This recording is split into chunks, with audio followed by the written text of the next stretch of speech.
Hello I am from Nepal. म आजदेखि सधैँ भिडियो बनाउने च्यालेन्ज गरिरहेको छु, जसमा म 1 वर्षमा अलवेज डेली दिनमा एउटा भिडियो मिनिमम अपलोड गर्छु। या सर्ट्स नै भिडियो नै एउटा अपलोड गर्छु दिनमा।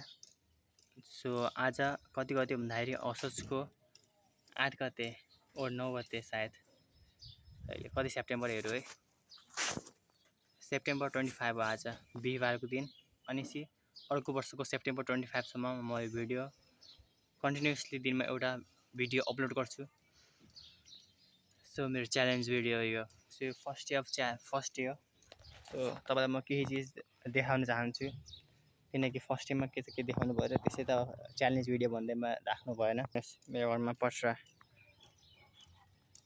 यो मेरो घरको दाउरा हो, जो अब ढोका हो, जो काम लाग्दैन, घाटो लागिसक्यो। सो यसलाई अब जाडो महिनामा बाल्नु पर्ला। पुरानो ढोका सोका हो यो पहिला कच्ची घर थियो हाम्रो कच्ची घरमा के अरे हाम्रो कच्ची घरमा यो दाउराले कच्ची घर बनाएको थियो। त्यो कच्ची घर अहिले छैन, त्यस कारणले दाउरा बचेको छ। ढोका सब कुहिसकेको छ पानीबाट।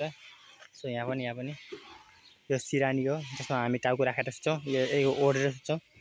अनि त्यो पनि सिरानी हो। त्यो तौलिया त्यसै हामी नुहाएपछि पुग्छौँ, त्यो पनि तौलिया हो। अनि हामीले फुल लगाएको छौँ, तिहार आउनु लागेको छ, सयपत्री फुल। अनि यो पनि तौलिया, यो पनि ओढ्ने सुत्दाखेरि। अनि यो मेरो घरको माथिको यो चुच्चो, यहाँबाट हामी आउँछौँ माथि। सो यही हो।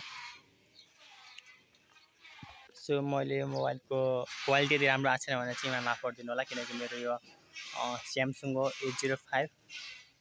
सो यदि मेरो भिडियो मोनेटाइज भयो भने म आफ्नो रुपियाँले युट्युब अर्निङले म राम्रो मोबाइल किन्नेछु। त्यस कारण मैले आफ्नो फ्यामिलीलाई पनि भनेको छैन मोबाइल नयाँ चाहियो भनेर।